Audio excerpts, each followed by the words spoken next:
بسم الله الرحمن الرحيم. أعزائي المشاهدين، السلام عليكم ورحمة الله وبركاته. أهلا وسهلا ومرحبا بكم في هذا اللقاء، ودائما نتجدد بكم لنحدثكم عن الجديد والمتاح.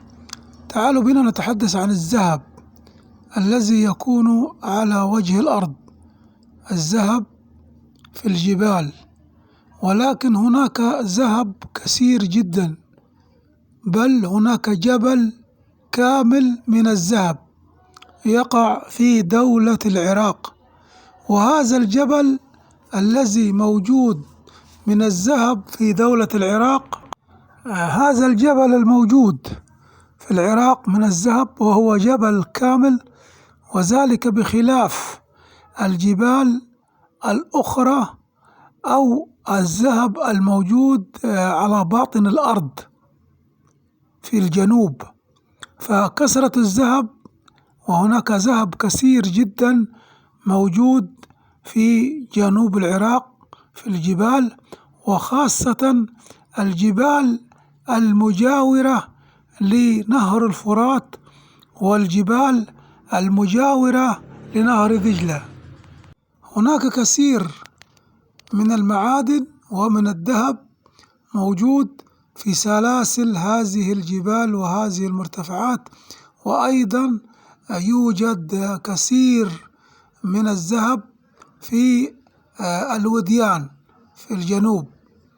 كما أن الذهب في العراق قد ورد فيه أحاديث كما أن الذهب في العراق وردت فيه أحاديث عن النبي صلى الله عليه وسلم على الذهب في العراق.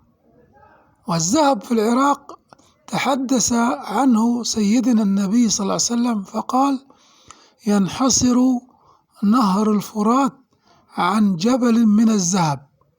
تخيل انت معي، جبل كامل من الذهب موجود في نهر الفرات في العمق في القاع.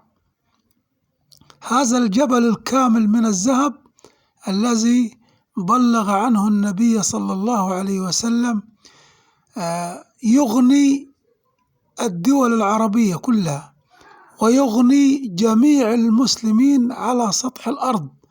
هذا الجبل الموجود في باطن نهر الفرات. تخيل أنت، متخيل معي جبل كامل من الذهب يبلغ عنه النبي صلى الله عليه وسلم ينحصر الفرات عن جبل من الذهب، فيتقاتل عليه الناس فلا يخرج من 100 أو 100 إلا واحد. يعني عندما ينحصر الماء يعني قل ماء الفرات ومية الفرات تقل، فجبل الذهب هذا يظهر فتتقاتل عليه الناس، حتى أن كل 100 شخص يموت منهم 99 ولا ينجو إلا واحد، مع أنه جبل كبير، مع أنه جبل كامل من الذهب يغني الدول العربية ويغني الدول الإسلامية. ولكن لماذا لا يفكر الحكام وهناك يعني أداة وأجهزة ويستطيع التقدم العلمي أن ينزل إلى قاع النهر ويبحث عن هذا الذهب ويقوم بتقطيع الكثير من هذا الجبل الذهب تحت الماء.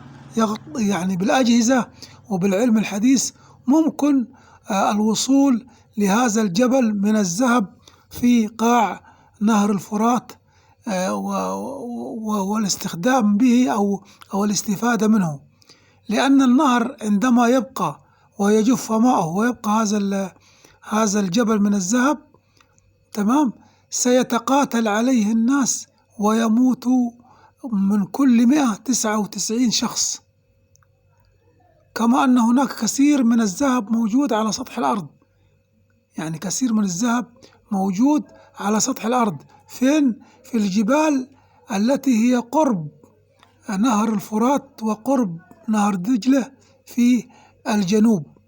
يعني هناك دول عربية كثيرة جدا غنية بهذه المعادن، منها الفوسفات ومنها المنجنيز ومنها الذهب ومنها الفضة ومنها اللؤلؤ ومنها المرجان. تمام، هذه كلها معادن.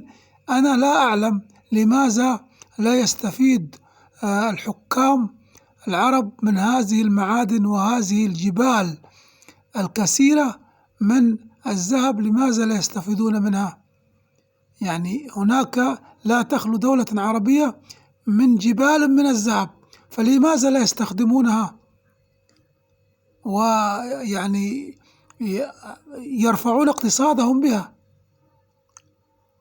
هذا معلومة، وأظن أن كثير من الناس قد يعلمها، وكثير من الناس يبحث في هذه المناطق عن الذهب.